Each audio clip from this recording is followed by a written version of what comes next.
Hi hello friends, എല്ലാ കൂട്ടുകാർക്കും മൗനരാഗത്തിൻ്റെ പുതിയൊരു പ്രൊമോയിലേക്ക് സ്വാഗതം. അങ്ങനെ നിഷയുടെയും മനുവിൻ്റെയും വിവാഹം കഴിഞ്ഞിരിക്കുകയാണ്. മനു നിഷയും അവരുടെ മധുവിധം അങ്ങനെ ആഘോഷിച്ചുകൊണ്ടിരിക്കുന്നുണ്ട്. ആ സമയത്ത് മനു പറയാണ്, എനിക്ക് ഒരുപാട് ആലോചനകൾ വന്നായിരുന്നു, അവരെ ഒന്നും എനിക്ക് ഇഷ്ടപ്പെട്ടില്ല, നിഷയെ മാത്രമാണ് ഇഷ്ടപ്പെട്ടെന്നൊക്കെ ഇങ്ങനെ ഓരോന്നൊക്കെ ഇങ്ങനെ പറഞ്ഞുകൊണ്ടിരിക്കുന്നുണ്ട്.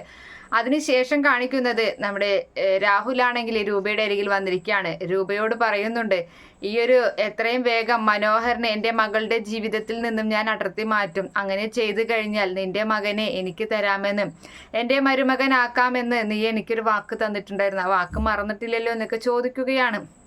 എന്തായാലും കല്യാണിയുടെ കാര്യത്തിലൊരു തീരുമാനത്തിലെത്തിയിട്ട് കല്യാണിയെ കൊന്നിട്ടെങ്കിൽ കൊന്നിട്ട്, എന്നിട്ട് എന്തായാലും നമ്മുടെ കിരണിനെ സരയുവിൻ്റെ ജീവിതത്തിലേക്ക്, സരയുവിൻ്റെ ഭർത്താവാക്കാനാണ് രാഹുലിൻ്റെ തീരുമാനം. അതേ സമയത്താണെങ്കിൽ സരയു മനോഹരനെ വിളിച്ചിട്ട് കിട്ടാത്തതിലൊക്കെ വളരെ വിഷമത്തിലാണ്. എന്നിട്ട് പറയുന്നുണ്ട്, എന്തായാലും ഇപ്പോൾ അടുത്തൊന്നും ഇനി അമേരിക്കയിലോട്ട് പോകാൻ പറ്റില്ല, കുഞ്ഞ് വന്നതിന് ശേഷം, കുഞ്ഞ് വന്ന ഉടനെ തന്നെ പോകാൻ പറ്റില്ല, കുഞ്ഞിന് 2-3 മാസം ആയതിനു ശേഷമൊക്കെ ഇനി പോകാൻ പറ്റുള്ളൂ എന്നുള്ള കാര്യങ്ങളൊക്കെ പറയുന്നുണ്ട്. പിന്നീട് രാഹുലിനെ വഴക്ക് പറയുകയും ചെയ്യുന്നുണ്ട് നമ്മുടെ സരയു. അങ്ങനെയൊക്കെ ഒരു പ്രൊമോയാണ് വന്നിട്ടുള്ളത്. Okay friends, by, thank